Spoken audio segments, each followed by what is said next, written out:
दोस्तों, मैं फराज मलिक। 18 जुलाई 2022 से मानसून सत्र शुरू होने जा रहा है और मानसून सत्र शुरू होने से पहले एक बुकलेट जारी कर दिया गया है सांसदों के लिए कि आप इन शब्दों का इस्तेमाल संसद में नहीं कर सकते। और ज्यादातर वो शब्द हैं जो विपक्ष के नेता सरकार की आलोचना करने में इस्तेमाल करते हैं। तो अब सरकार की आलोचना करने के लिए इन शब्दों का इस्तेमाल नहीं कर सकते विपक्ष के नेता। हालांकि जो सत्ताधारी पार्टी के सांसद होंगे वो भी इन शब्दों का इस्तेमाल नहीं करेंगे, लेकिन इन शब्दों का इस्तेमाल ज्यादातर जो है वो विपक्ष के नेता करते थे सरकार की आलोचना करने के लिए।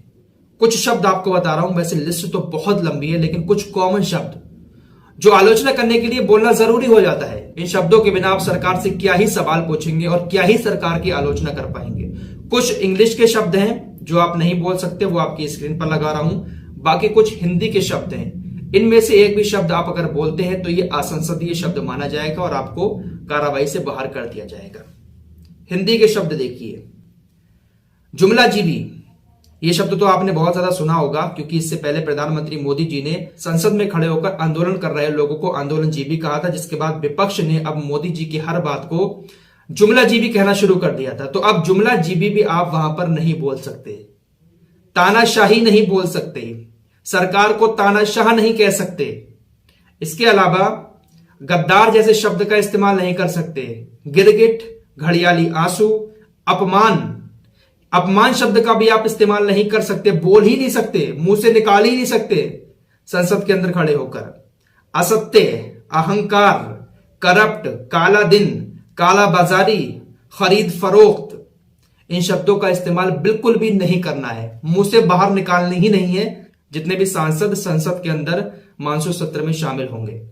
इसके अलावा दंगा, दलाल, दादागिरी, बेचारा, बॉयकॉट, लॉलीपॉप, कहते हैं ना सरकार लॉलीपॉप दे रही है, तो इस लॉलीपॉप का भी इस्तेमाल नहीं कर सकते। संवेदनशील, मूर्ख, पिट्ठू, सेक्सुअल हैरेसमेंट, ये सारे शब्द असंसदीय शब्दों की सूची में डाले गए हैं, इनका इस्तेमाल आप नहीं कर सकते।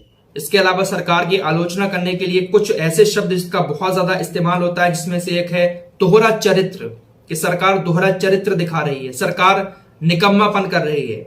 विपक्ष के नेता कहते हैं ना नौटंकी, ये शब्द भी आप इस्तेमाल नहीं कर सकते। ढिंढोरा पीटना, विपक्ष सरकार के ऊपर आरोप लगाता है कि सरकार हर योजना का बहुत ज्यादा ढिंढोरा पीटती है, तो अपने मुंह से अब कोई भी विपक्ष का सांसद ये नहीं कह सकता। ढिंढोरा पीटना जैसे शब्द का इस्तेमाल संसद में नहीं हो सकता। एक शब्द आपने जयचंद सुना होगा, तो इस जयचंद का भी इस्तेमाल नहीं कर सकते। विनाश पुरुष, खालिस्तानी, खून की खेती, तो ये तमाम शब्द हैं जिसका इस्तेमाल बहुत ज्यादा किया जाता है आम भाषा में, और ये कॉमन शब्द हैं। अगर आपको सरकार की आलोचना करनी है, सरकार से कुछ सवाल पूछने हैं, तो इन शब्दों का इस्तेमाल तो करना ही पड़ेगा। लेकिन अब इनके बोलने पर रोक लगा दी गई है, ये शब्द नहीं बोले जाएंगे संसद के अंदर। अगर कोई बोलता है तो उसको सदन की कार्रवाई से हटा दिया जाएगा। तो अब 18 जुलाई से जो सत्र शुरू हो रहा है, देखते हैं कि भाई विपक्ष किस तरीके से अपनी बातें रखता है, किस तरीके से सरकार से सवाल पूछता है, कैसे आलोचना करता है, वो तो देखने वाली बात होगी।